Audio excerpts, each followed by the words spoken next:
Hello everyone, this is Seku bringing you another update on LUI. I really wish I could get more into the rhythm of doing these more often than only once every blue moon. But anyway, today is going to be a bit different from my previous videos where I just talk about V4 for a few minutes. And I'll actually give you an update on the patch that's upcoming and my thoughts on it. And then I'll talk about V3 and V4. So, more content to compensate for the fact that I haven't made a video in forever. Alright, so patch 7.2 is coming next Tuesdays and it completely blindsided me. I initially thought that the PTR cycle for it was going to be incredibly lengthy, because the next raid tier isn't due until May or June, as far as I know, because it's like 5 to 6 months after Nighthold release. Definitely 2 months of Nighthold is way too short, so I did not expect a patch in March. But on the other hand, I'm really happy that Blizzard learned to not hold all the content of a patch for the release of the new tier. It allow us to experience the content and actually get to interact with some of the bosses that generally show up in the questing. So once we get inside those raids, the bosses have that much more impact. I'm expecting that we'll get a new patch by the time the raid actually opens, sort of some like 7.2.5. So, to close this segment, I'm really glad that Blizzard seems to be succeeding at getting a faster patch release cycle, and I'll just have to keep up. Alright, now, for something new. V3 news. Never done that on a video on my channel so far. Which isn't saying much. Everyone can rest assured LUI will be completely up to date when the patch comes, and if any error happens on the day of the patch, they will all be fixed as fast as I can. I will be very active on the Discord server to bring you guys updates. The link will be in the description. Please note that as of 7.2, friendly nameplates will be forced to use the default UI while inside raid and dungeon, but this will likely not affect LUI user because we're currently not altering them to begin with. People that are using certain nameplate add-on may want to consider that though. In case people don't know, I will be keeping V3 up to date for the entirety of Legion, even after I do the outlandish thing of actually releasing a public build for V4. I will still be keeping V3 at least for the entirety of this expansion. Depending on the amount of changes, its lifetime in the next expansion is not guaranteed. Before I move on to the next topic, I want to take this moment to mention a few features that are very rarely overlooked in LUI V3. Video seemed like a good place to highlight them. First, which I have to repeat ad nauseum, is in the option.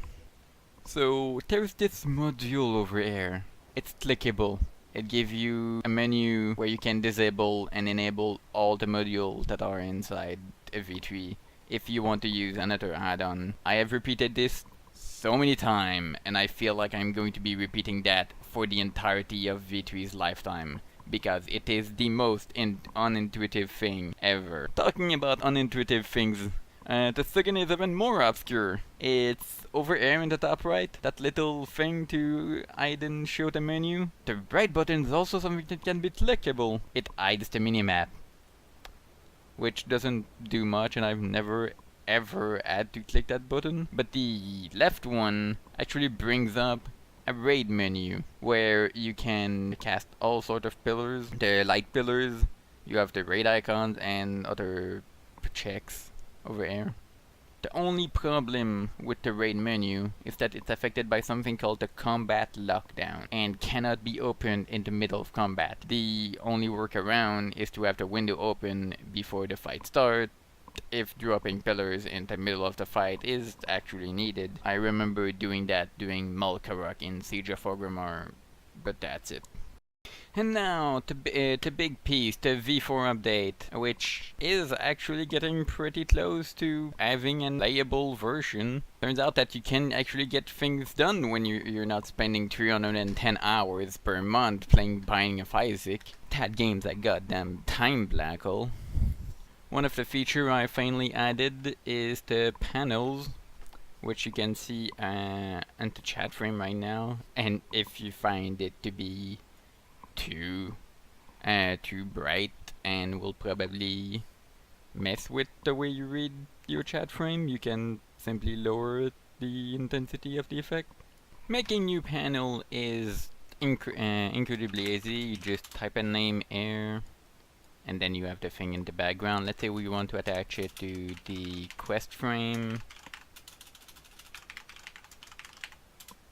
Just go like this. You change the anchor. Let's say top left, right.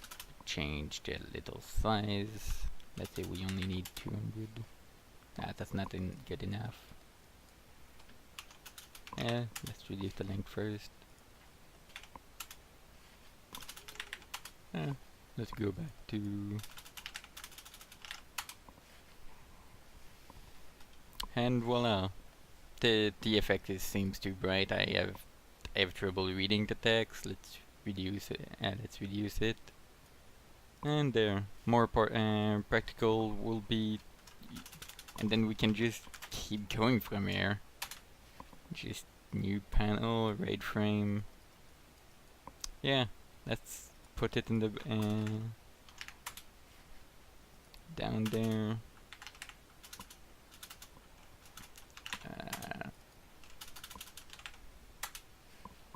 They are much smaller. Then we make a new one. Can change the texture over here. It cycles through. You can see a little preview in the top. We're going to go for center corner panel corner this time around. You anchor it to this one.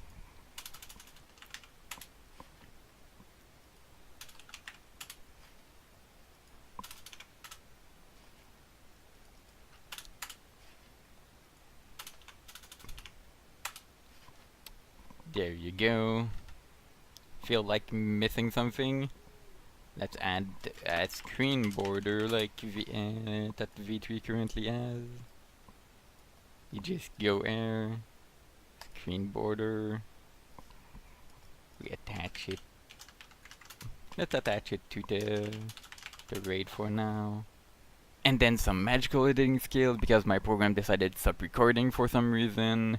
But doesn't this feel like LUI already? We're getting pretty close, guys. Another thing I want to mention is that the the bags are now class colored by default, the background. It's a darkened version of the class to not be so bright, but I really love class coloring thing. I just think that it adds so much class identity to your UI for every character that you play, and it makes them all different, and it has a very different tone to how the UI approaches everything around. Sometimes it's really bright, sometimes it's very gloomy, like in the Death Knight being all like dark red. I just love class coloring things. So that's the new default. Also, the Regent Bank doesn't crash your client when you click sort anymore. It's glorious. Some people are probably still going to find a way to crash the entire goddamn thing. Counting on you guys. I'm starting to be at the point in development where I feel okay with releasing a beta version for people to play around with it. It will probably be accompanied by a video mentioning all of the changes between V3 and the easy precautionary steps to make sure that to preserve your V3 UI if you want to fall back to it at a later date. The two main things remaining before release such a beta are the info text and the unit frames, which have no options at all. And people really like to customize those, especially the unit frame. Some things will definitely be missing from that first release, like the cast bar will probably be untouched. The raid frames are going to be the default one. Bartender is still going to be a requirement, but that's probably going to be a requirement when it actually launches too, because bars are really finicky. Alright, I think that will be it for today. Thank you for watching me ramble on for like 10 to 15 minutes. If you like what I'm doing and you would like to support me, there's going to be a link to my Patreon in the description. If you're unable to do so for any reason, I don't you can still support me by subscribing to this channel, liking the video, or simply by saying I on the Discord server. Talking with everyone and seeing their UI is always lovely.